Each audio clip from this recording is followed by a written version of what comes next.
Get Involved Referee is brought to you by Pressbox PR. Pressbox PR puts your brand on the map. From a chat over a pint to the headline of a website, Pressbox PR takes your brand and gives it the recognition that it deserves. With a proven track record with multiple clients, you'll be able to see your press go beyond the box with Pressbox PR. Check out pressboxpr.co.uk for more information.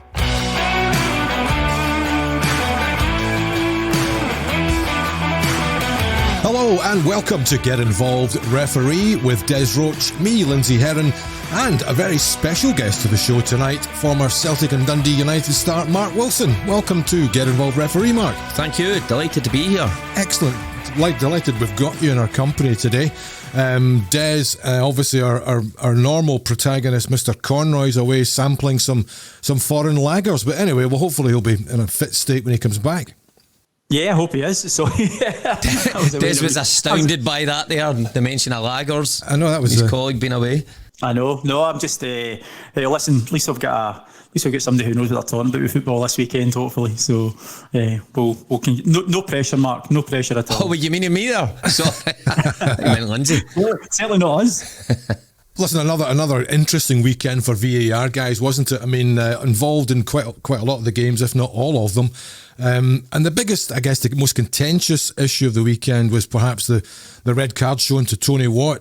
It seemed to me, Mark, that it looked worse than it actually was, and that, even then, that John Beaton sent him off, having had a look at the incident on the screen. Yeah, well, I was amazed at it when I finally saw it. Now, I'm on air, on radio, and we got a report from the ground at Tannadice that there'd been a red card. Now, shortly after that, our reporter, Selena, said, I think Dundee United's been harshly dealt with here.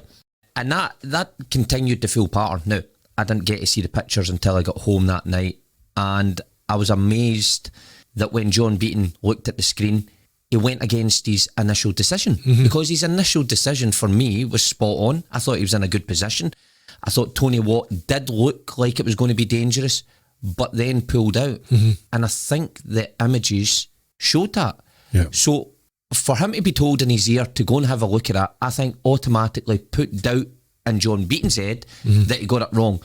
But in saying that still, when he goes and looks at it on the screen, I think there's an angle that when it stops and it's frozen, of course it looks bad, but you could do that with most tackles. You have to play out the full scenario, and when it's played out, you can clearly see that there's minimal, if any, contact. So I'm amazed that John Beaton then changed his mind and thought that's a red card. To go from nothing to a red card, it was the wrong decision for me. Quite interesting, Des, because this is the first VAR decision that's being appealed. Dundee United have lodged that appeal this morning with the SFA, and they'll hear it later this week. What were your thoughts on it? I think very much similar to Mark. I'm in agreement. To go from no foul to a red card, that's a massive, massive jump. Now, if you take a still of any situation, you can make it as damning as you want it to look. Tony Watt quite clearly initially makes to go for the challenge. He pulls out. He tries to avoid contact to the best of his ability. It's not a red card. There was no malice. There was no intent. He's tried to avoid the challenge. So I'm actually quite surprised. John's a very confident referee and confident in his own abilities. So I was actually quite surprised that he actually overturned it. I certainly wouldn't have been looking for that at that moment in time. And I think Dundee United are quite right to put an appeal on it. And I would like to think that they would be successful in that. Apparently United have got a different angle as well, which is more evidence that they think proves that there was no malice in the challenge and it wasn't dangerous. Yeah, well, it would help if the referees could see those angles as well, and every angle that we could possibly supply. Look, VR, it was always going to come at a cost. How many cameras you want to use, I suppose, or can afford to use, and I believe we've got 6. Which I believe isn't the cheapest option, but obviously the scope there to go much more.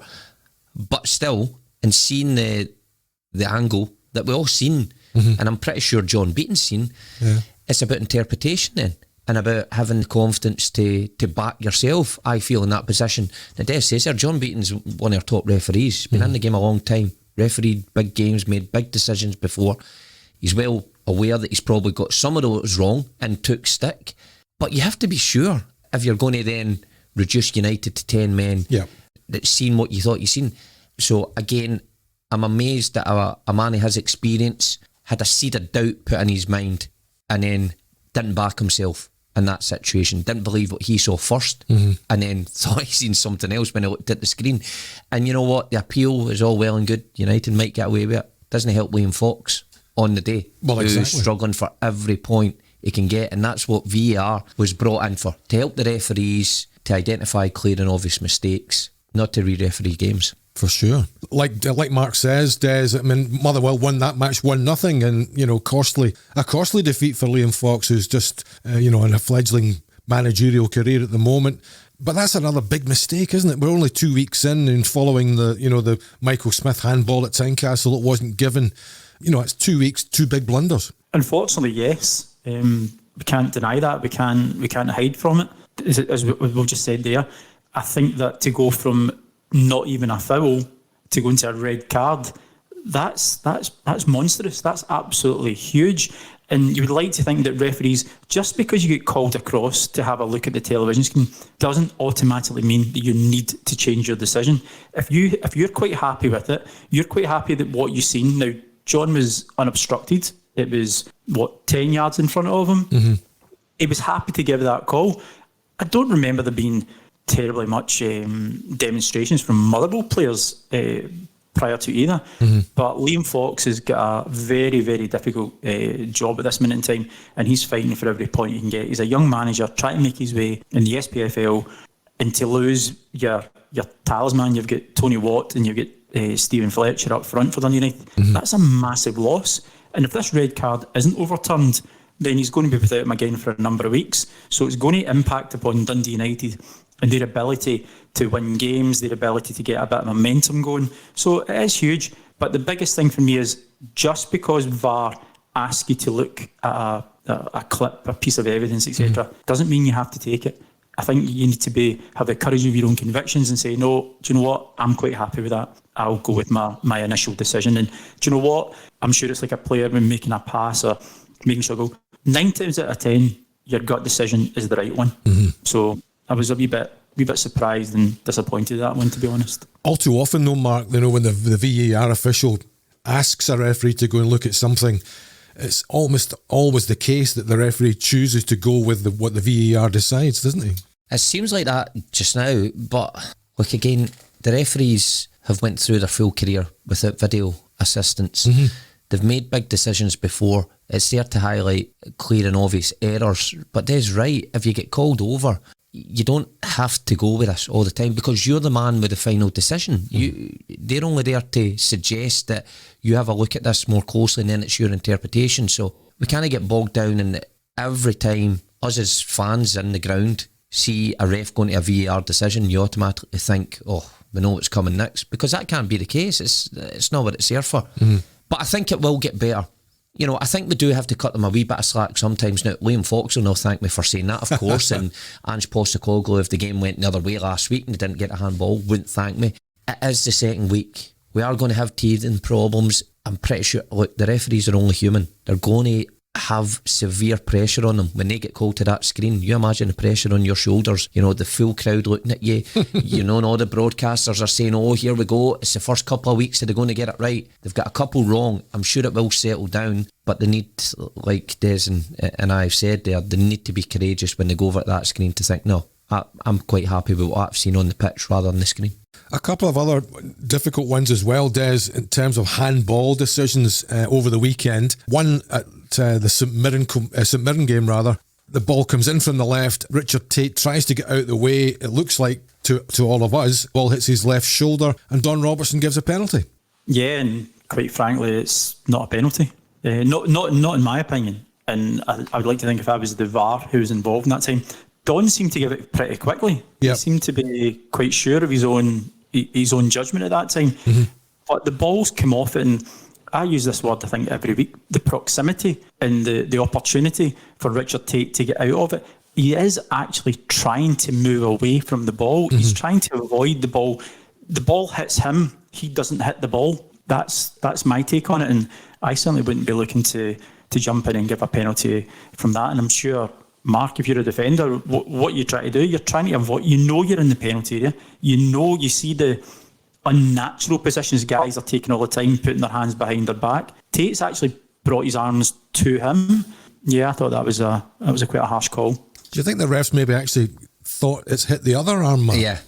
Must admit, I looked at it Saturday night, thought that's a definite penalty. It's only when I've re-looked at it and I thought, yeah, that's hit the arm, his left arm that's tucked into his body. Mm-hmm. Now, I have a wee bit of sympathy for the referee in that situation. Again, I'm going to take the pressure of the moment into consideration where he goes to the screen. He's been summoned over. Yep. Possible handball. I watched it a couple of times at the weekend, actually, and I thought, he's got that right. Let's move on. Because of the outstretched right arm and the speed of the ball, you have to really study that. Des did mention maybe he didn't take enough time looking at it. Maybe he just thought that's as clear as day. Yeah. That's hit his right hand, his right outstretched arm, and it clearly didn't when you actually look at it and you slow it down. You see it hits his left arm. So I think St Mirren are unfortunate there. And again, if you're St Mirren manager, you're looking at that going, well, that doesn't help me. No. These cameras are supposed to be in to help us. But in that one, it's one of the trickier ones for me because of the speed of the ball and because of that outstretched right arm. But it doesn't hit the outstretched right arm, that's for sure. Again, that's a clutch decision, Des, because it allows Hibs to take the lead with the penalty kick. The game's goalless at that point, so it has a material impact on everything that happens. Yeah, well, Hibs get momentum from it, don't they? They've got a penalty, they score a goal, they are trying to get as high up as the league as they can. But these are the fine margins that we're operating in now. These are the things that do decide teams who are going to get in the top six, teams who are going to potentially get relegated. It was so quick, and listen, my heart goes out to Don because it was such a fine margin. But if he'd taken his time and he looked at it and there was pressure on him, as soon as he goes to look at that screen, the eyes of the world and the eyes of the stadium are on him to look there and make a decision.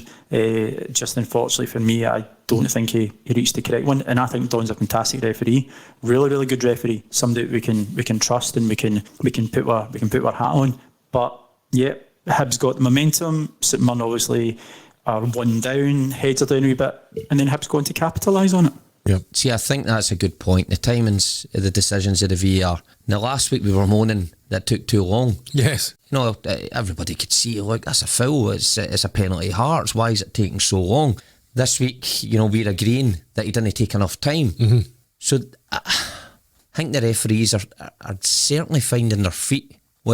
Whether that played into the mind of the ref at the weekend, they are thinking, that looks clear. I'm giving that right away because of what happened the previous week and the criticism that Nick Walsh got last week for taking so long. Who knows? Mm-hmm. But you would hope it would iron itself out pretty quickly because these big decisions it's the managers that lose their jobs. Well, exactly. No, the officials. I mean, the officials may be downgraded or they may have to, serve some time not refereeing the top games. The managers don't get back in. They're looking for their next job if it doesn't go well. Another handball, Des, in the Celtic or the Livingston Celtic match on Sunday, which again it didn't really have a material impact on the match. Celtic were well in control and 2 up at the time, but a handball against Andy Shinnie, which seemed very harsh to me. Is that what you felt? Yes, and I've actually had some conversations with some people that I know and friends in work, etc. Again, I don't think that's a penalty. To me, he's not making his body unnaturally bigger. He's not trying to impede the progress of play. Mm-hmm. Again, when you look at it, he's pulling his elbow into his body. Yes, it struck his hand, but that word again, proximity. He's so close. Jota has fired the ball in at him from 3-4 yards. Yeah. I think that was very, very, very harsh. And he did try to pull himself away from it, very much similar to the Richard Tate one. No, I wouldn't have been looking to give a penalty kick on that occasion. Willie Collum, very quick to award that penalty, but he's been pretty quick to award things over the years, Mark. He certainly has. I've had my experiences with Willie in the past. A certain penalty at Celtic Park, 2009 was it? 2010, I think. 2010 that he gave against us. Apparently he heard the contact when he was looking the other way. Not that not that I hold any grudges or anything like that, but look, I'm going to cut my bit of slack. I did think the one yesterday was a penalty. Oh, did you? Yeah, I did. At the time, I was in the studio doing it for the TV, and we looked at it again. And I get what Des is saying. The elbow is in. The hand was up there though. And it's all the interpretation of an unnatural position. I don't know what they're trying to get us to do now. As defenders jump with our hands at our side, I guess that's what people are trying to get you to do. It's never going to be the case. Yeah. But if that hand's not there in that position, that crosses, I think, making its way into the box. Right. And whether it gets converted or not, well, that's another question. But it's still stopping the ball from getting in the box. I think Willie got that one right, in my opinion. Willie didn't give the call. Willie actually said it wasn't a penalty. It was VAR that got him across. So Willie changed his mind on that one. He was quite happy for play to continue. But on that, I thought Willie at the time, and I discussed this at the time, I thought he had a poor view of that. I thought he was obscured by, he was behind the defenders, so he couldn't really see where the ball had struck. That's where I actually thought VAR had done its job, that it helped the referee out. And when he went over and he had a look, he seen the different angle, and I thought that's why he gave it. Willie gives the final decision, doesn't he? He doesn't take any advice from the booth. Am I right in that they say possible penalty? No, so what would happen then, Mark, what the process would be was Willie's given his initial decision saying it's a corner kick for Celtic, the ball's come off the Livingston defender. He would then have the conversation in his ear saying, look, I think you need to come across and have a look at it. The final decision always lies with the referee, the match referee. The VAR can offer their opinion and say, I think you should look at it. But if Willie's quite happy, just like we spoke about the John Beaton one, the VAR can only offer advice and opinion, but the referee is then ultimately still with the final decision. So Willie's obviously deemed it that, and I think you're quite right. His position was very square behind Andrew Shinnie. I think it was Nicky Devlin. So when he's had the opportunity to look at it from a main stand sort of view and seen the ball hit, Willie's been accepting of the decision that VAR, whoever was operating at that moment in time. But no, the ultimate decision will always come down to the referee. That will be that's the case. He's the man in charge. But I know what you're saying. Would play carry on? Would it go through into the penalty area? They might have scored, they might not have, they might have put it over the bar. But I just thought that Shinnie done enough not to try and be in that position. I think Willie relished that moment though. Do you not think so? I mean, he thought this is my big moment. He thought, here we go, VAR, all cameras on me. So, Des, I don't think there was any doubt when that VAR saying, you might want to have a look at this. He was already on his way over, I think, saying, please let me get in. I mean, some of the other ones where he could speak to players a bit better and just innocuous challenges and things that you see other guys, other referees just giving it a kind of, look, cut that out. And well, he always seems to make a drama over things, and it's like the aggression in his face sometimes baffles me. You just think you would never speak to anybody like that. So, I get it when players are getting out of control, and it must be incredibly difficult for officials to manage that, because players, let's be honest, can go way over the top sometimes. But it's the quiet moments with the quiet players, and you see Willie still in their face giving them it. You think, calm down, come on. I know, exactly. Mark, you've been involved in the game long enough. I mean, Willie's not changed since day one, and he won't change. Well, here's the thing. I've never been able to get away through Willie Collum. Willie Collum was at my school, Des, believe it or not. He was at my school, right, doing his placement, and then I turn up on the Saturday for the school football, and who's refereeing the games? It's Willie doing his younger games. And then I think I've got rid of him. I'm in the professional ranks now, and I make my debut with United, comes through, moved to Celtic. Of course, by that time, Willie's went a different pathway, and he's worked his way up to Grade 1, and he's now reffing my games again, getting penalties against us at Celtic Park and Old Firm games. So I've never get away from him. That is a classic example of how VAR would overturn a decision, isn't it? Oh, well, it would. The Daniel Majstorovic and Kirk Broadfoot incident that you refer to. Well, it was such a huge decision and a huge game, and this is why the game in January is going to be explosive. We'll be there for about 3 hours with the added time with that one. But that game was so huge. That was such a pivotal decision. within the game that had turned everything. You know, us as players had allowed Rangers back in the game, so we take a responsibility. You get a decision like that against you that wasn't a penalty, and the referee, you know, you see the footage, could not have seen the decision, and there's no harm in that. You know, it's saying you couldn't see it, but gave it, and our mindset was gone with that. You know, you feel a sense of injustice, and that's on us anyway, but obviously there was overriding factors why that was the case, and we go on to get pumped in that game after that, and it set us back in our season. So of course VAR will cut that, or you would like to think it'd be ironed out a lot more by the time January comes. Exactly. So according to Des, Willie's still making mistakes, but according to you, he's top of the class. He's been or listed as our number one referee. I mean, he does the UEFA games as well. But he's never short of a drama, is he? He's never short of drama. I don't think that will ever go away from him. Cameras are not helping him. He'll always be centre of attention. Is that the worst decision that's been impacted upon you in your playing career from memory, or were there any other big ones? No. Well, me personally, as a team, yes, I think so, because it was such a huge game at a huge time for both clubs, and it impacted it probably our season at that time. We didn't go on and won the league then. Personally, I got sent off, and I should never have been sent off. Now, I know all players say that. All players say that. But this was proven. Nobody's ever guilty. This was proven correct by analysis by Sportscene. Dundee derby, through ball from Dundee. I'm the last man. It takes a big bounce. Nobody really near me. I head it back to the goalkeeper, but as I do, my arms stretch, but I just head it back. It's the assistant referee that flags the referee. Handball. He thinks I've punched it back. Referee takes his advice and sends me off. Oh my God. Down to 10 men, we lose the game. So personally, that was the biggest one. I could not believe it. And funny enough, I was doing a bit with the referees for Sky just before the VAR came in, and I was lucky enough to go to the Orium and run the line. By the way, incredibly difficult job. I mean, oh my goodness, I take my hat off to those guys. And they put that incident up on screen because the assistant referee, I believe, was in the room. So I got my own back on that occasion. That was great, good fun.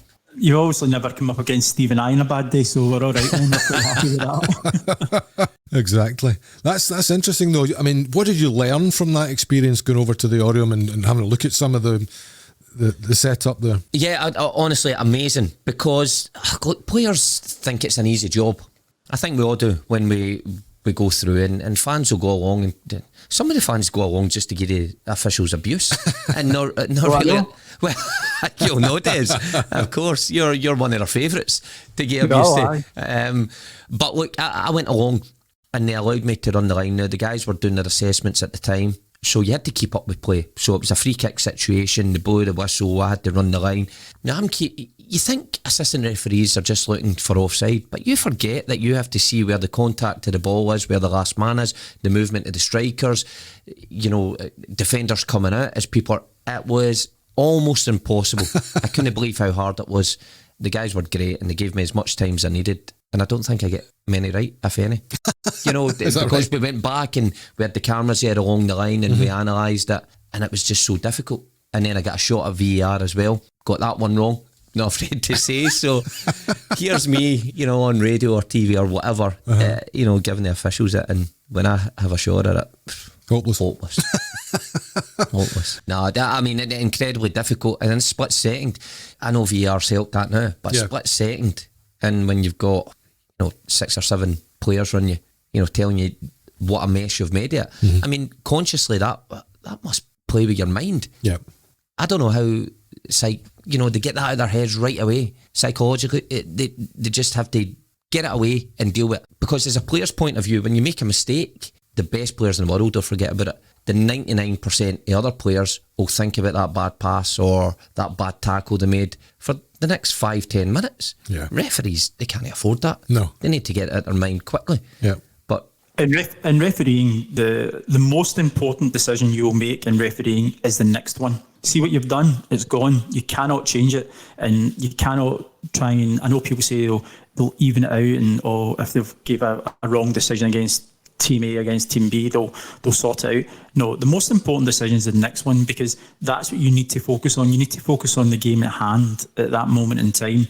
And if Mark Wilson's going in for a challenge against Barry Ferguson, etc., then that challenge is the most important decision at that moment in time. See, the time you beat yourself up is when you come home after the game's done, or you've got your 2-hour drive coming back from St Johnstone or whatever. That's where you replay the game in your mind. Refereeing is very, very psychologically draining, because you get 90 minutes of at least 50% of that ground disagreeing whatever decision you make, and you get 50%, you get 22 grown men going hammering tongs at each other. So it's draining, but it's the best game in the world, and it's great to be involved in it. But the most important decision a referee will ever make is the next decision, because what's happened is gone. You can't change that. Exactly. Listen, we touched on Nick Walsh and Stevie McLean for the mistake they made at Tynecastle last week. Roles were reversed at Ibrox on Saturday. 3 VAR calls there, and it looks like the two guys got them all right, Mark. I think so, yeah. The penalty kick, when we're watching, I'm watching it at the time, I'm thinking, I thought if the ball comes off another part of your own body and it hits your hand, it doesn't count. But that was so blatant. There's got to be a cut-off line with that. I mean, with Richardson, it hit his right foot, came across his body, hit his chest, hit his arm, and then he scooped it. He looked to scoop up. So I don't think there was any doubt in that. Yeah, the offside, I think they got the both goals right in terms of disallowing one and allowing the other. Yeah. So perfect in my opinion with VAR in that case. And the one thing about that though, Des, that I was at that match, it was the amount of time that the players had to hang around waiting for the final goal to be awarded. It was an eternity, Mark. It seemed like that anyway, and that's going to be a problem, isn't it? I think so for the fans, not getting the information fed back to them. The fans are impatient at the best of times. We all are, and we all want to know results instantly. But if we're going to get there and the right decisions, then look, if it's going to take a wee bit of time, then so be it. As long as it doesn't drag on for 5 minutes every decision. I think there will be decisions that unfortunately will take 3 and 4 minutes. The frustration comes when it's played again and again and again, and we all can see that it's a blatant decision, but the referees may be intimidated to make the call. But the one that the goal given, it was tricky, because there was a few wee touches there. Yeah. So you can see why they were thinking that way. But again, I think this will get better. I know the referees have been in training, but you think even when they were in training for this launching, they had other things in their plate as well. Yeah. It's not as if they went away for a year and we'd never seen them, and all they were doing was concentrating on this. They've got loads of things in their plate, so it will get ironed out. I suppose, like you said earlier, I mean, it looks like if you spend more time analysing the decision, you'll get more right than wrong. You think that the refs maybe rushed a couple this week, and so maybe if you do take the extra time, then at least that's... Of course, but there's got to be a balance. So, look, the handball, it looked obvious. Motherwell, the St Mirren. Yep. One in Hibs, it looked obvious, but you look at it in finer detail, it's not quite there. I go back to the one, the Hearts penalty last week. I mean, when Devlin touches that pass Carter Vickers, you're thinking, well, it's the easiest decision you're ever going to get, but it takes an eternity. Yeah. So you just need to minimise that. Yeah. But I guess there's a fine balance in there from taking too long and just rushing things. Of course, the crowd, I suppose, doesn't help. Can it be easy when you're looking at that screen and the home fans are shouting in your ear? A difficult job. It's supposed to make it easier, but it's proven difficult just now. Exactly. Otherwise, fairly quiet, Des, in the other matches. I think it was fairly reasonable, straightforward in the other games. Who would be your best performer then of the weekend? Who are you going to pick as your ref of the week? I think for referee of the week, I think you've got to look at the refereeing team at Rangers Aberdeen. We said there were 3 close VAR calls. It was a reversal from the week before with Stephen McLean and Nick Walsh. I think they got them all correct. They were contentious, but they got them right. So yeah, I would go with Nick Walsh and Stephen McLean as a refereeing VAR team. I think there's nothing there that can come back to haunt them. And as Mark said, yes, it is taking a wee bit of time, sometimes longer than we would like.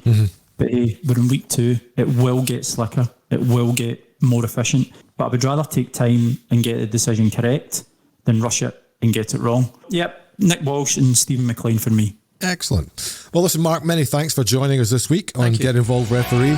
And Des, you and I will catch up next week with our good friend Mr. Conroy. We'll see you next time.